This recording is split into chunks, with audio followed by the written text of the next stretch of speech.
Don't forget, you can reach the latest episode of Potomac Watch anytime. Just ask your smart speaker, play the Opinion Potomac Watch podcast. From the opinion pages of the Wall Street Journal, this is Potomac Watch.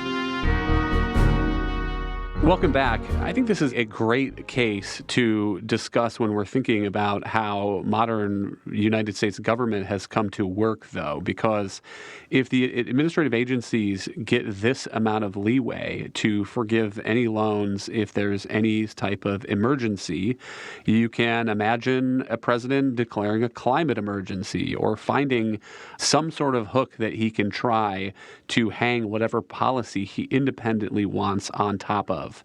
And notable in the last day or so, there is news stories now about conditions that the federal government wants to put on funding for the CHIPS Act. This is money that is supposed to go to make U.S. semiconductors competitive internationally. And here's the line from the New York Times story. It says, the Commerce Department will announce that any semiconductor manufacturer seeking a slice of nearly $40 billion in new federal subsidies will need to essentially guarantee affordable, high-quality child care for workers who build or operate a plant. And Kim, I don't know. I don't know if this falls into a major questions doctrine thing, if there's some language in the CHIPS Act that says that the Commerce Secretary is empowered to put whatever terms and conditions on this money as she sees fit. But I look forward to learning more about the details here. If they're talking about guaranteeing child care for workers who build the plant, does that mean every single concrete subcontractor that works on this issue, electrical supplier? Kim, if you can put that kind of terms on congressional spending without any sort of congressional authorization, then I struggle to come up with what terms you couldn't create. Remember the history here. The Biden administration, since the moment it took office, has been attempting to pass through Congress what are essentially a number of new entitlement plans, one of which is essentially free child care. And even its own Senate Democrats wouldn't go along with that, so he didn't get it done via a legislative proposal.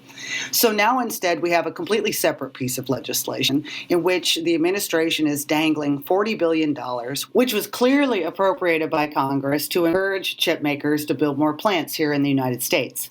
I can argue whether or not that was a good idea, but that money is now there, and it's going to erect this crazy new claim that in order for companies to access it, they must either build company child care centers near or in their facilities or subsidize flat out the cost that workers must pay in order to obtain child care to come work at the place. God knows how much this is going to cost. Also, what it would do to the child care sector, which is an entirely different question, too. Suddenly you have all this money potentially driving up prices in it. But the bigger question, which you pointed out, Kyle, is that under this rationale, anytime Congress fails to specifically outlaw the purpose of a certain amount of money, then apparently the administration is free to use that money for that purpose, which is a nuts way of thinking about this. Is Congress just supposed to sit around writing pages upon pages of rules saying that you cannot use the money for this, you may not use the money for this, you may not use it for this, except for that, if it forgets one, well then is that still open? It kind of flips things on its head. It used to be Congress specifically said, here's what the money is for, and if they didn't specifically say that, then it couldn't be used for another purpose. This is making it into the entirely opposite approach. Alicia, what do you make about this issue with the CHIPS Act? And similar to the student loan case, I can imagine that maybe the Biden administration would have a legal problem here. But again, I'm scratching my head to think of who would sue over this in a way that you would get a case that comes into the courts. I think that's right. You could potentially get a semiconductor firm who applies for a grant and then is rejected based on one of these criteria that the administration has attached, such as the child care funding. There's some others, including basically no buybacks. A lot of what the administration is doing under the cover of essentially guidance, not really formal regulation.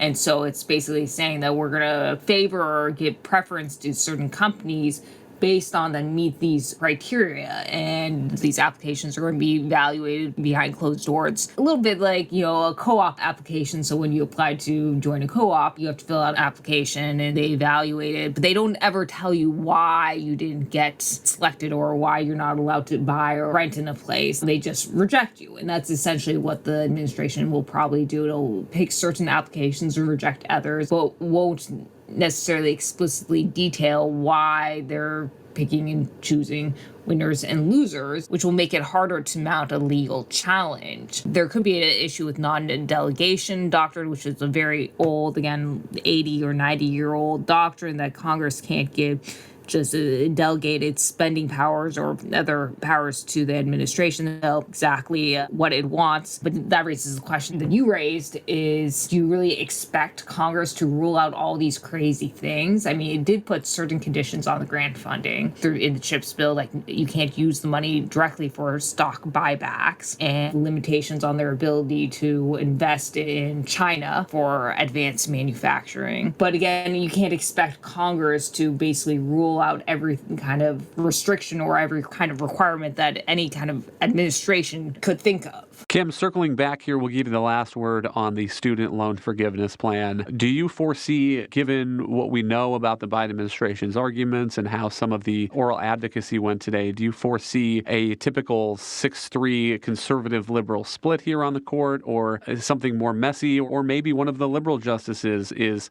convinced to go against the plan, that it goes beyond what Congress meant when it passed the HEROES Act? Yeah, I mean, look, I think the big question, the big hurdle here in the beginning is going to be the standing question, because that has been one in which justices sometimes are a little bit more over the map on in terms of how strict they're going to be, because this is a very vital principle. I agree with Alicia that I think that Missouri and also a couple of the other states that are part of this, Nebraska and Arkansas, have shown standing.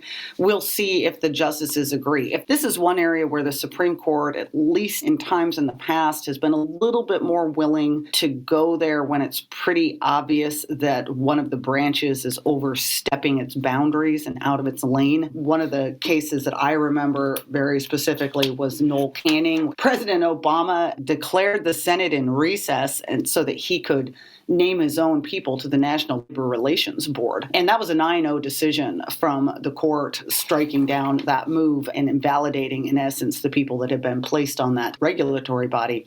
I mean, it's a different principles that were at stake, but the bigger point being that members of the court were willing to say, no, you as the executive branch do not have the ability to do this, and declare the Senate in recess. Maybe a little bit more cut and dry than this one, but this is pretty cut and dry too. So I will have to wait and see, but I think it'd be an opportunity for an even more unanimous court on this question. Thank you, Kim and Alicia. Thank you all for listening. You can email us at pwpodcast@wsj.com. If you like the show, please hit that subscribe button, and we'll be back tomorrow with another edition of Potomac Watch.